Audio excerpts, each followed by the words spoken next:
Parla il controllore Mom, aggredito a Lori da un 18enne che gli ha sferrato un pugno al volto. Era già stato ferito da un gruppo di giovani l'estate scorsa. Il morale è a terra, dice, non c'è più rispetto di regole e persone.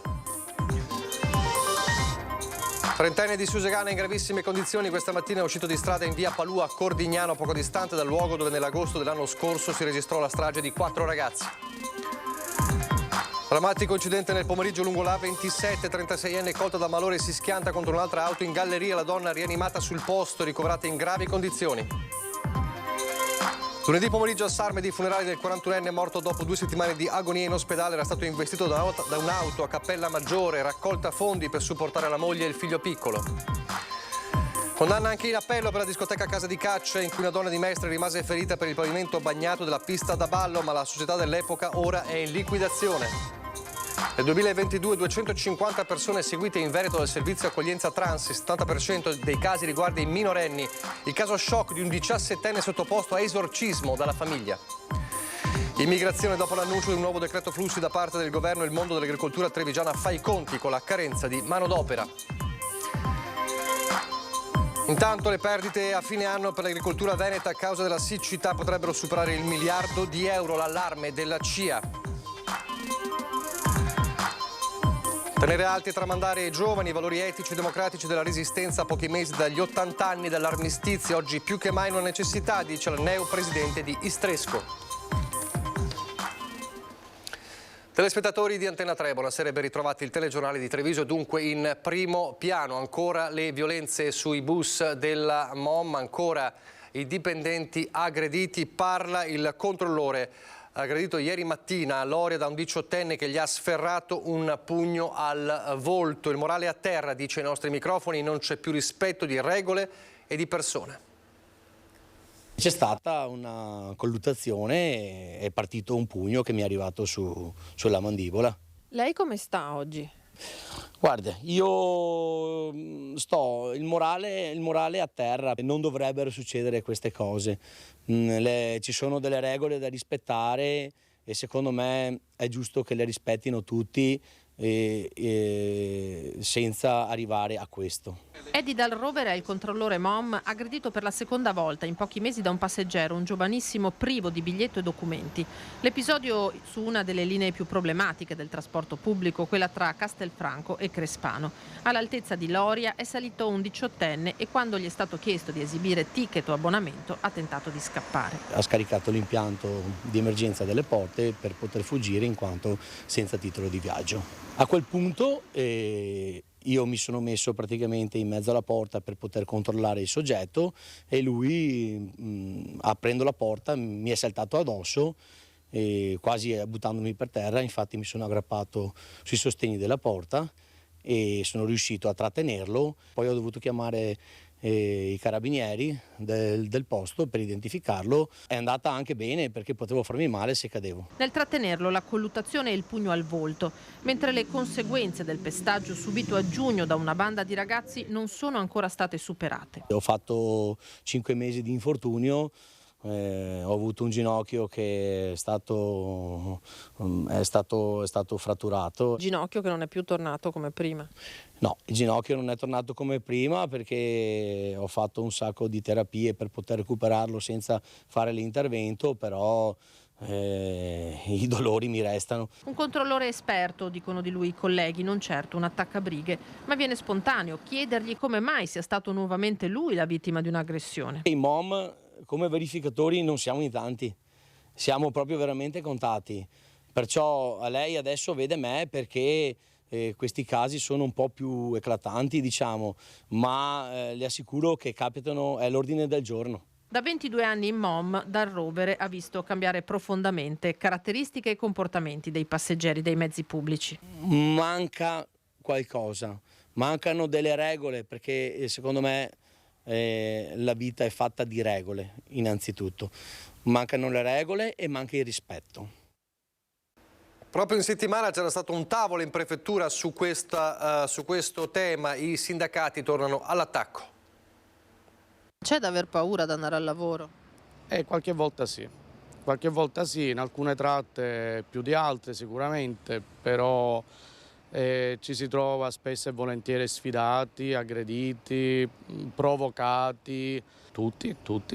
Non ce n'è uno che possa dire non mi è mai successo niente. Sandro Di Maria parla da autista mom e da delegato della Fit CISL nel commentare l'ennesima aggressione a un controllore, Eddie Dal Rovere, in servizio all'azienda del trasporto pubblico dallo stesso suo anno, il 2001. Da autista il problema comincia a essere abbastanza serio perché veniamo sfidati praticamente. Diventa sempre più difficile sia nell'area di Conegliano, Biscione, alcune zone di Castelfranco, lungo Sile Mattei, nella zona extraurbana del trasporto pubblico locale, e anche nella zona urbana abbiamo problemi anche nell'area di Treviso, che era un attimo più tranquilla ma che comincia a diventare molto problematica anche qua.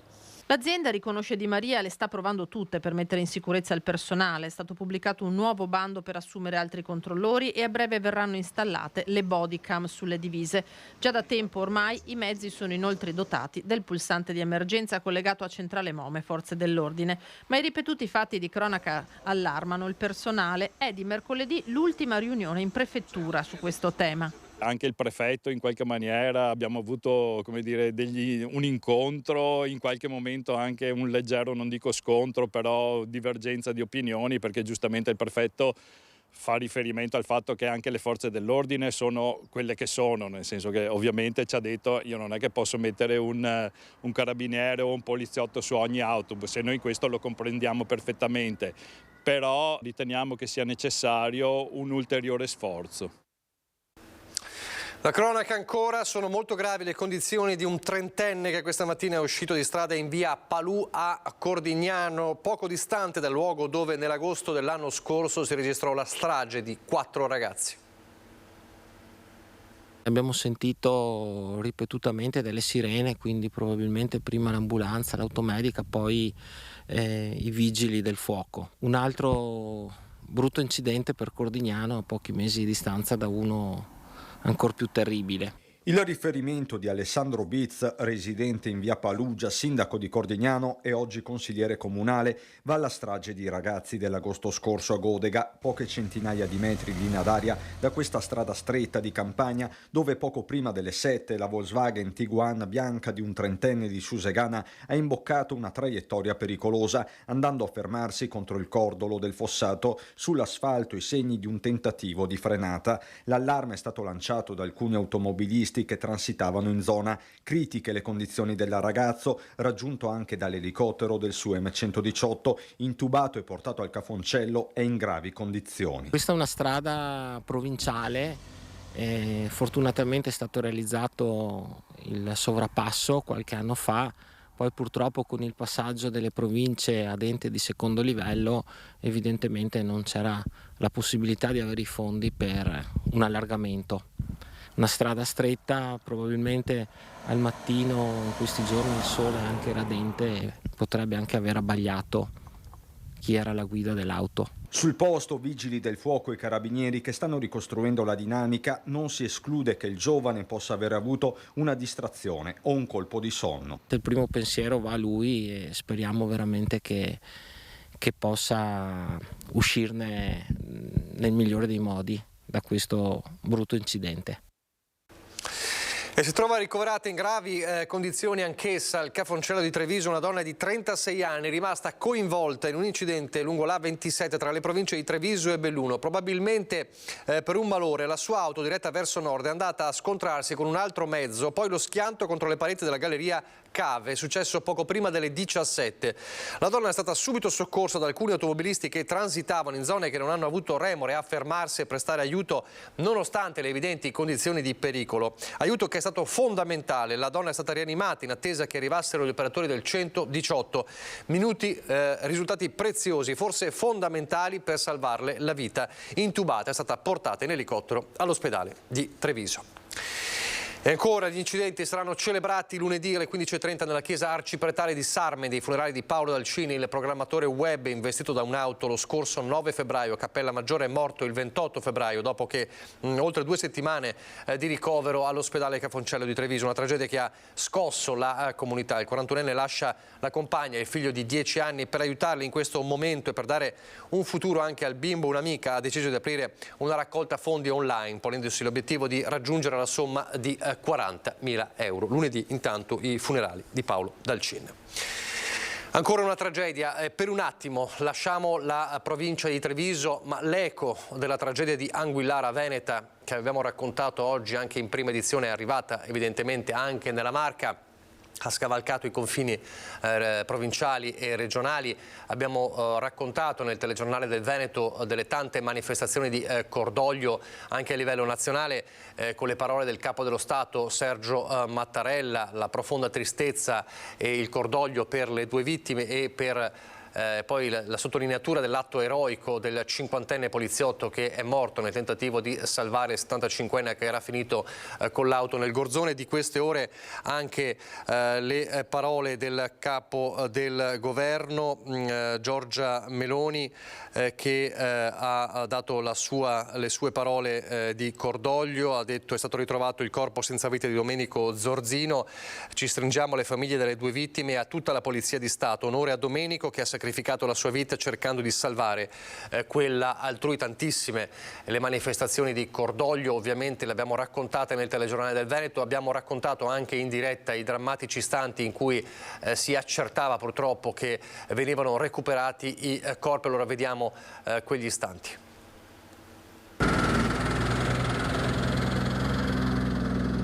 Allora, sono stati ritrovati entrambi a una decina di metri a valle di dove avevamo ritrovato l'autovettura e il poliziotto ancora tratteneva l'anziano, l'aveva proprio preso come è previsto prendere per soccorrere una persona, non l'ha mollato.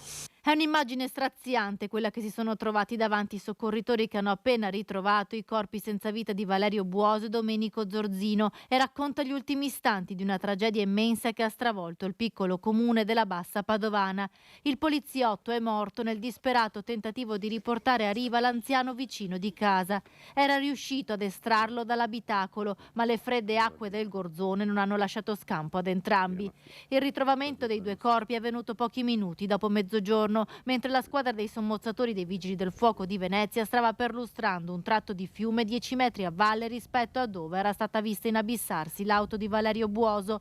Un urlo e le speranze che crollano definitivamente. Sull'argine le famiglie capiscono tutto. Domenico Zorzino e Valerio Buoso sono ancora uniti in un abbraccio. I Vigili del Fuoco non hanno mai interrotto le ricerche nel tratto di Gorzone che arriva fino alle chiuse di Cavarzere. Ieri la corrente era forte ma il fondale del fiume è fangoso. La visibilità scarsa, tanto che è stata impiegata anche un'imbarcazione dotata di un particolare sonar. In volo si è alzato più volte anche l'elicottero Drago, fino a quando i corpi non sono stati avvistati, 24 ore dopo la tragedia. Valerio Buoso, 75 anni, ieri verso l'ora di pranzo era alla guida della sua auto. Stava percorrendo la strada arginale di via Camatte per guardare i campi di famiglia. Domenico Zorzino, 50 anni, poliziotto del reparto prevenzione crimine della questura di Padova, libero da servizio, invece stava passeggiando con i suoi due cani. Ha visto la scena e ha agito. Prima ha allertato i soccorsi e poi si è buttato in acqua, un gesto eroico che gli è costato la vita. Torniamo nella Marca trevigiana, la sicurezza stradale ancora in primo piano, i controlli dei carabinieri. Al volante con un tasso alcolico 3 volte superiore alla norma. Un 61enne è stato denunciato dai carabinieri di Castelfranco che gli hanno anche ritirato la patente. È solo uno degli esiti dei controlli dei militari dell'Arma nelle scorse ore lungo le strade della Marca. Patente ritirata anche a un 39enne fermato sulla Nualese a Treviso. Per lui tasso alcolico 2 volte oltre il consentito.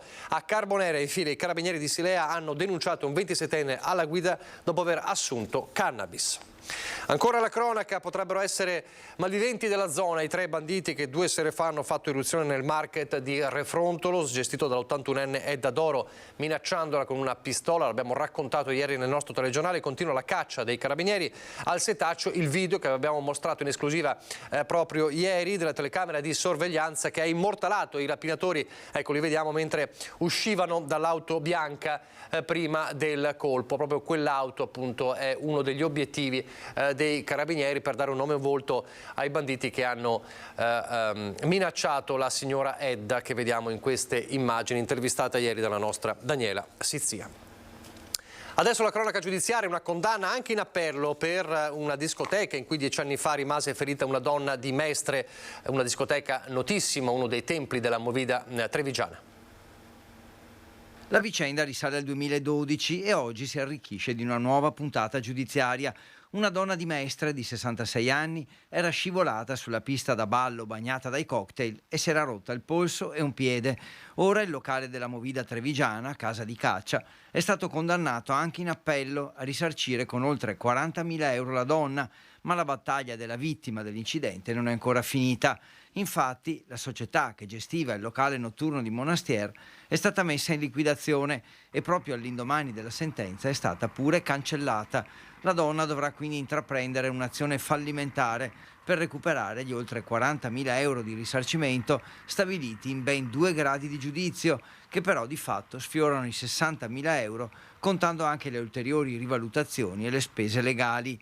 La colpa del locale, secondo i giudici, è stata quella di non aver ripulito la pista da ballo, resa una saponetta dai cocktail versati dai presenti. Proprio l'effetto scivoloso ha fatto cadere a terra la donna, che si è ferita, riportando un'invalidità permanente dell'11%. La superstrada pedemontana veneta, il governatore Zaia aggiorna il cronoprogramma con uno slittamento. C'è un problema di scartoffie, dice, entro marzo si chiude comunque la partita dell'innesto con l'A27, ma il presidente del Veneto torna anche sull'autonomia e dice sta diventando una battaglia di partiti e non di territori. Ma intanto ricordiamo che il governo e la Presidente del Consiglio è stata di parola, la coerenza del Presidente Meloni c'è fino in fondo rispetto all'autonomia. Poi cominciamo col dire, perché qualcuno dice ma anche le regioni del sud sono contrarie. Certo, le regioni governate dal centro-sinistra al sud, ovvero la Campania e la Puglia, perché la Calabria ha dato l'ok, la Sicilia ha dato l'ok, la Basilicata ha dato l'ok, il Molise ha dato l'ok. Cominciamo anche a dare una comunicazione sia corretta. Non è il sud, ma è il centro-sinistra al sud. Una questione politica, anzi partitica, più che territoriale, non tanto sud contro nord o viceversa, a seconda dei punti di vista, quanto centro-sinistra contro centrodestra. Luca Zaia dalla Fiera di Godega di Sant'Urbano torna sul via libera dato dalla Conferenza delle Regioni alla riforma Calderoli. Ok espresso nei giorni scorsi senza il placet di Puglia, Campania, ma anche Emilia-Romagna e Toscana. Sullo sfondo inoltre i rilievi formulati al disegno sull'autonomia dall'Anci Nazionale, la realtà che raggruppa i sindaci. Anche qui, più che guerre fra territori, il governatore vede il rischio di una balcanizzazione politica. Alla domanda quanto possa pesare nella partita autonomista l'effetto Schlein in casa PD, la risposta è secca. Quando si offende il progetto, a mio avviso si manca di rispetto al Capo dello Stato, che nulla ha avuto da dire, anzi dice questo è in linea con la Costituzione. Dall'altro dico una cosa, o l'autonomia la facciamo per scelta noi oggi, o qualcuno la dovrà fare per necessità. Autonomia che consentirebbe di superare quei lacci burocratici che stanno impedendo, per esempio, di tagliare il nastro al penultimo tratto di Pedemontana Veneta. L'innesto sull'A27, i lavori sono conclusi. C'è un tema, diciamo, di centraline elettriche per il casello, da quello che mi è stato detto, ma insomma un problema che non è un problema perché è risolto. Problema di scartoffie perché siamo in Italia, questo sicuramente, perché qui non è solo l'apertura ma è anche l'innesto su un altro tratto di un altro concessionario, però insomma a marzo si chiude questa partita e dopodiché lavoriamo e attendiamo la grande apertura fino a Montecchio che io spero si riesca a fare entro l'estate. Cambiamo argomento, compie 10 anni il servizio assistenza trans del Veneto che nel 2022 ha supportato 250 persone, la maggior parte minori, ed emergono storie drammatiche di emarginazione e discriminazione. Questa è una storia molto brutta all'interno di una famiglia che non accettava il figlio che si era dichiarato appunto trans, a cui è stato fatto un esorcismo. E questo ragazzo l'ha vissuto ovviamente in maniera terribile. Una storia di discriminazione all'interno della famiglia subita da un 17enne transessuale. A raccontarla la presidente di Sat Pink, associazione che da 10 anni accoglie le persone che stanno affrontando il percorso di affermazione di genere, affiancandole con un servizio a 360 gradi grazie ad un'equipe di psicologi, legali e gruppi di mutuo aiuto.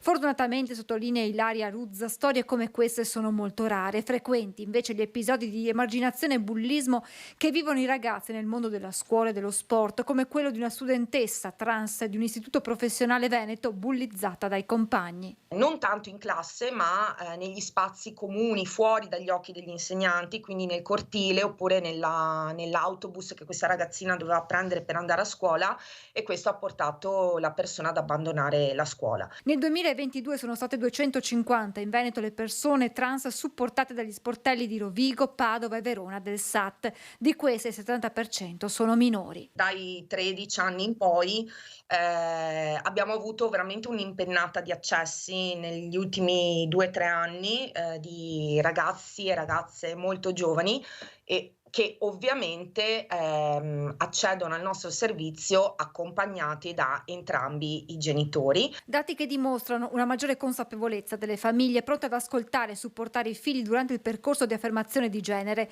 Sono invece ancora numerosi i casi di discriminazione e pregiudizio negli ambienti di lavoro. SAT, con uno sportello ad hoc, supporta le persone transgender nell'orientamento lavorativo, affiancando anche i datori. Il servizio ha mappato una settantina di aziende in Veneto che si sono dette disponibili ad assumere lavoratori transessuali, ma spesso l'accesso al mondo del lavoro è ostacolato dalla burocrazia, dalla mancata corrispondenza tra il documento presentato al momento del colloquio e l'identità della persona transgender.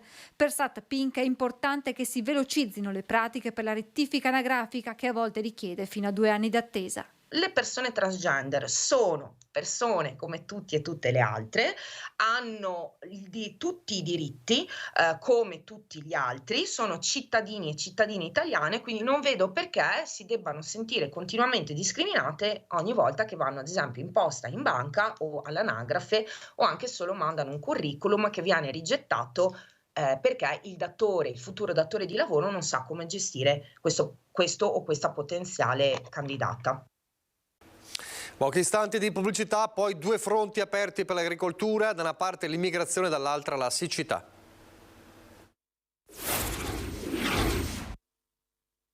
Rieccoci in studio in diretta. Dopo l'annuncio di un nuovo decreto flussi da parte del governo, il mondo dell'agricoltura trevigiana fa i conti con la carenza di manodopera. Siamo pronti a fare una programmazione diversa, dice il presidente della Commissione Agricoltura al Senato, Luca De Carlo. Parliamo di immigrazione.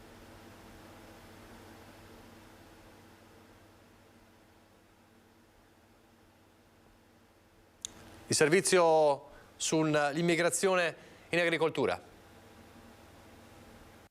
Ho chiesto anche ieri ai miei ingegneri, quando sono stato in azienda, se piovesse quanto dovrebbe piovere.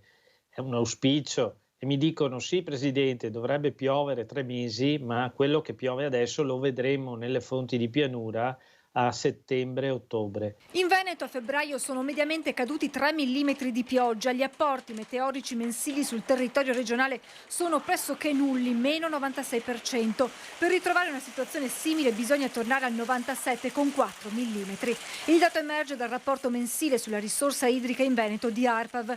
Nell'ultimo anno ha piovuto 50 giorni in meno rispetto ai 12 mesi precedenti. Le portate dei fiumi, come il grado di riempimento dei serbatoi montani, sono ben al di sotto della media. Le risorse nivali registrano un meno 49% e ancora 1 metro di falda in meno rispetto ad un anno fa. Una situazione di una drammaticità assoluta per il direttore di CIA Veneto. Se l'anno scorso era una situazione difficile, oggi è una situazione drammatica. Fra qualche giorno iniziano le irrigazioni, il piano irriguo dei consorzi di bonifica, e se la situazione è di questo tipo sicuramente non arriveremo ai primi di maggio per l'irrigazione. Se continuerà così il settore agricolo dovrà fare i conti con perdite di produzione pesanti. 1 miliardo di euro era stato l'importo dell'anno scorso del danno che ha provocato la siccità solo nel Veneto. Quest'anno sicuramente questo importo aumenterà in maniera anche importante. Il settore agricolo va verso un significativo razionamento dell'acqua, escluso invece per le utenze domestiche. Importante però l'impegno dei cittadini con un cambio culturale di abitudini, non lavando l'auto o innaffiando le piante con l'acqua potabile, rinunciando alle piscine domestiche. Una piccola consuma come 80 nuclei familiari, spiega Alessandro Bonet, che nei giorni scorsi era a Villaverla insieme agli altri gestori idrici del Veneto per elaborare un piano di sicurezza dell'acqua per affrontare con un sistema collaudato eventuali rischi, che si tratti proprio di siccità o di uno sversamento o di un guasto, un esempio esportabile al resto del paese. Il fatto di monitorare i rischi, di monitorare costantemente le risorse idriche e il trend stagionale ci consente di affrontare momenti di crisi come questa sapendo anche quali possono essere le contromisure. Questo era il servizio sul peso della siccità in agricoltura anche in termini economici. Adesso vediamo invece l'immigrazione in agricoltura. Siamo già in continuo contatto con le prefetture competenti per poter organizzare al meglio il famoso click day per procedere appunto all'ingresso di lavoratori.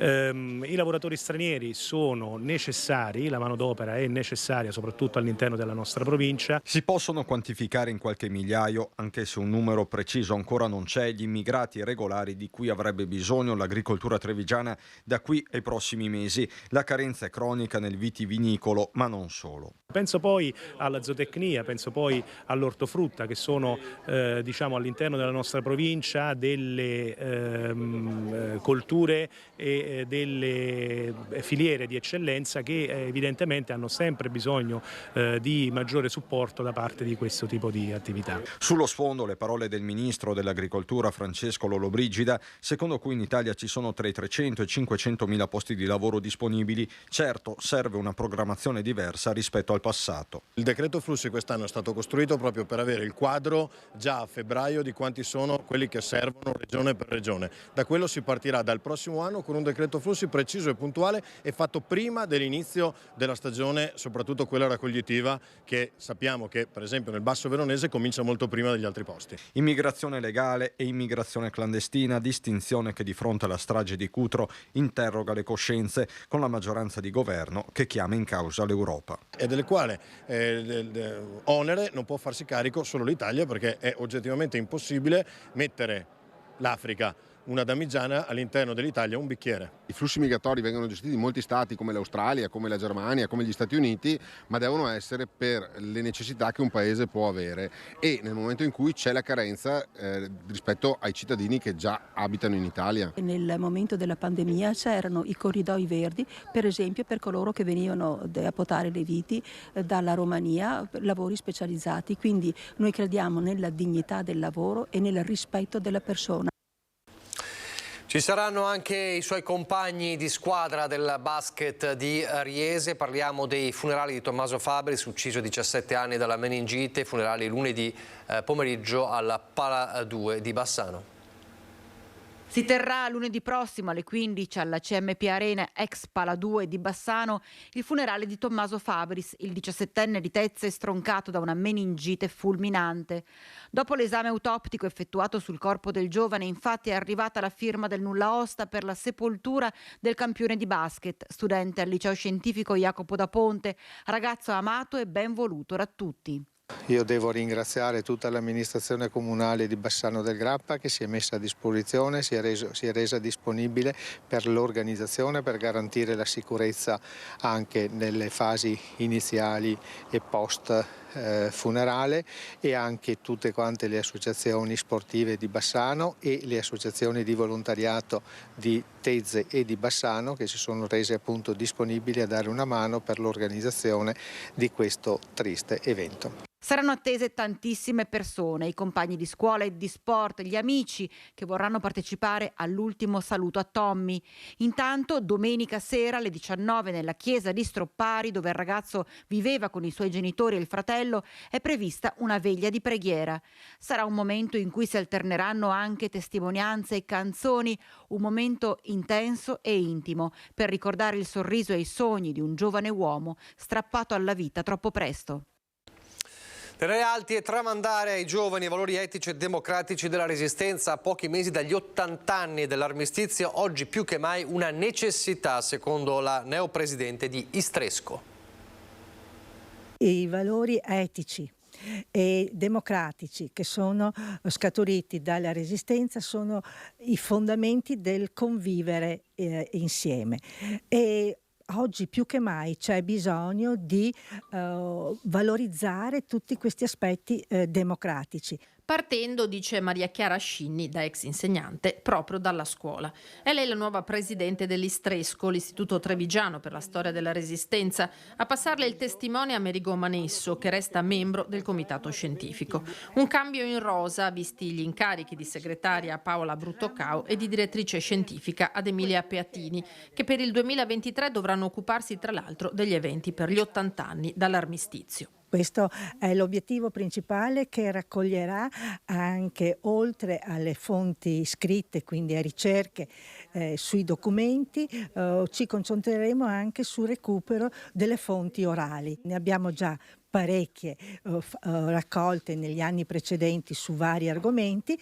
Adesso vorremmo dare un ordine. Istresco, che conta circa 200 soci e che vuole raggiungere le giovani generazioni adottando un nuovo linguaggio. Dicono che Facebook è già per i vecchietti, ma Instagram o altre possibilità di comunicare. Vorremmo organizzare dei pacchetti da proporre ai comuni per insistere e provare a fare storytelling, che probabilmente è molto più gradevole. Istresco, che vuole inoltre valorizzare la propria biblioteca della sede di Fiera. Una biblioteca che ha più di 1200 titoli. Vorremmo aprirla maggiormente, non solo a chi viene qui per una ricerca personale, ma anche portare i nostri libri all'esterno. Abbiamo intraviste in alcuni servizi precedenti, torniamo a Godega di Sant'Urbano, dove è partita stamane l'antica fiera con un obiettivo, 60.000 presenze, e un altro obiettivo, dialogare con la fiera di Santa Lucia.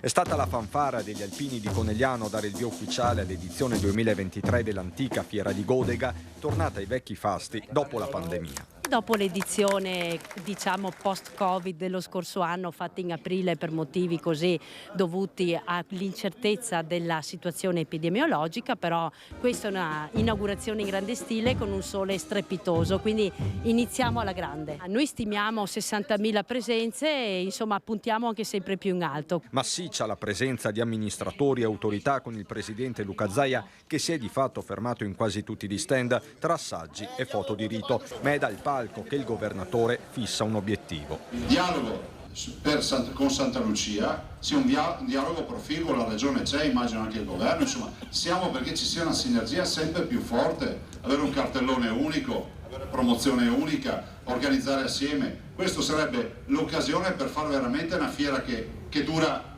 2 stagioni, no? Perché Santa Lucia è la fiera invernale e questa è la fiera primaverile. Protagonista come sempre l'agricoltura, quella del territorio ma anche delle altre regioni italiane. In quasi tutti gli interventi non manca una stoccata alla farina di grillo. Tocca a Marina Marchetto a Liprandi leggere una lettera del ministro Lollobrigida, sovranità alimentare il mantra.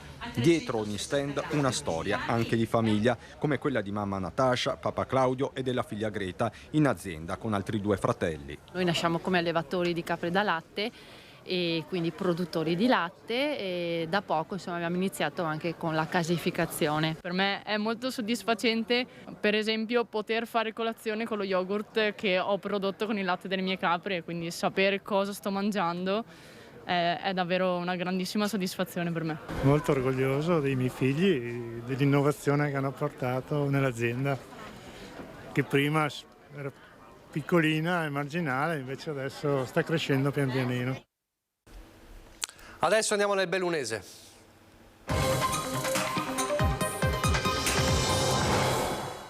E nel Bellunese non si allenta la preoccupazione dei lavoratori per il futuro dello stabilimento Safilo di Longarone.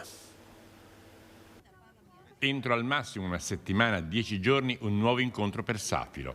Al tavolo si siederanno nuovamente Regione Veneto, aziende e sindacati. In questo caso è un'azienda che sta facendo delle scelte, per cui stiamo ovviamente monitorando che vi sia continuità produttiva, che vi sia salvaguardia dell'occupazione, ma sappiamo anche che questa azienda, come tante altre, sono qui perché hanno una forza lavoro di altissima competenza e qualità, e quindi anche nei momenti delle trasformazioni la leva sul capitale umano resta la cosa più importante. Stabilimento di Longarone, del cui futuro in realtà non si ha conoscenza di nulla di ufficiale.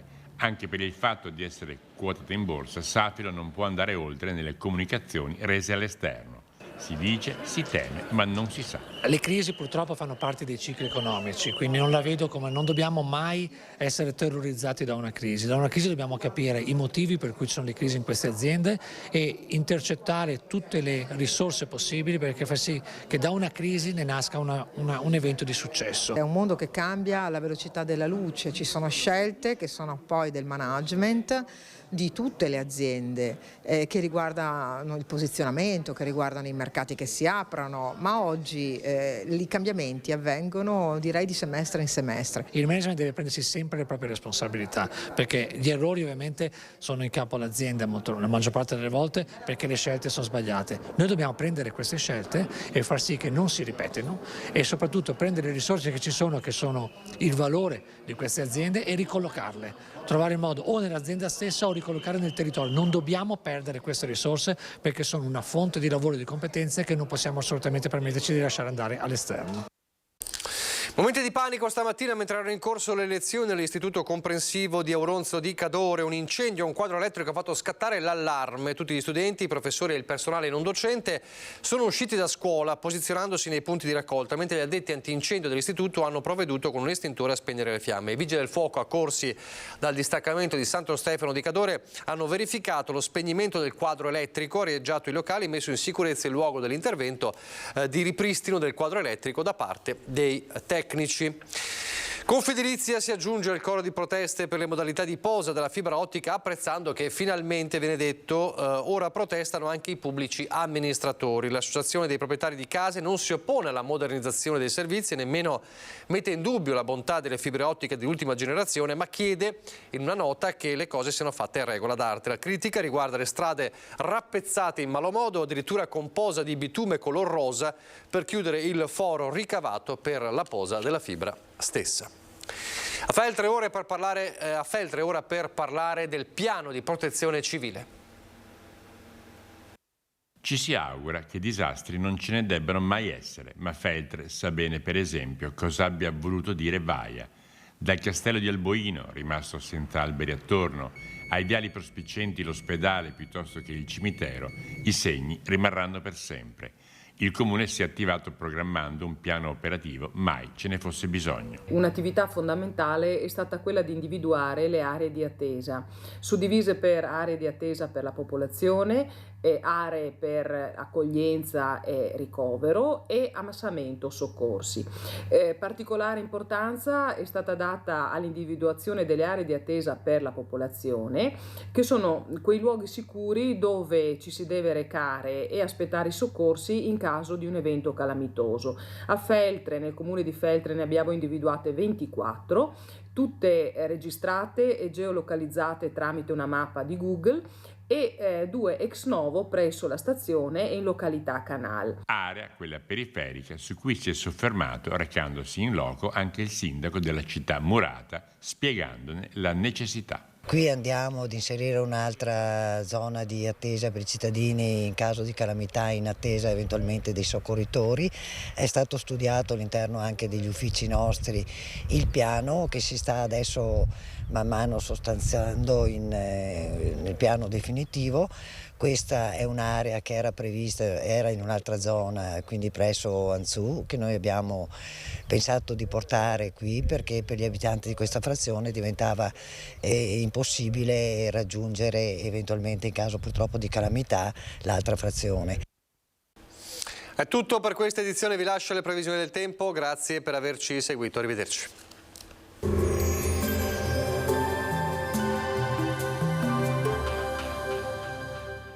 Entra nel mondo Lolato, Da oltre 40 anni un team di professionisti per migliorare la qualità della tua vita. Centro del piede con servizi di podologia, laboratorio per la produzione di plantari e calzature su misura. Bentrovati al meteo. L'alta pressione protegge il nostro territorio e dunque il tempo si mantiene buono, lieve peggioramento poi a partire da lunedì. Vediamo intanto il dettaglio di domenica 5 marzo. Sul Veneto tanto sole in giornata con cielo da sereno a poco nuvoloso. Non si esclude in serata qualche locale leggera precipitazione, specie sulle zone centro-settentrionali della nostra regione. Temperature stazionarie e gradevoli, minime tra lo 0 e i 2 gradi, massime tra i 10 e i 14 gradi.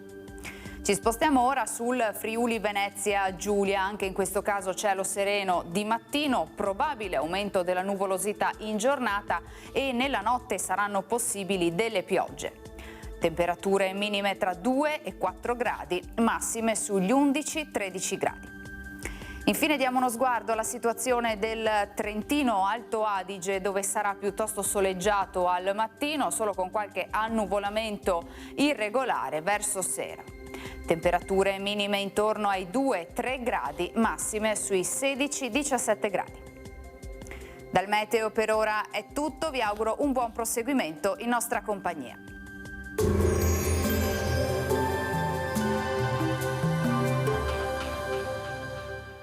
Busti, tutori e protesi di arto personalizzati. Ortopedia e sanitaria Lolato. A Treviso e Montebelluna. Lolato, soluzioni per star bene.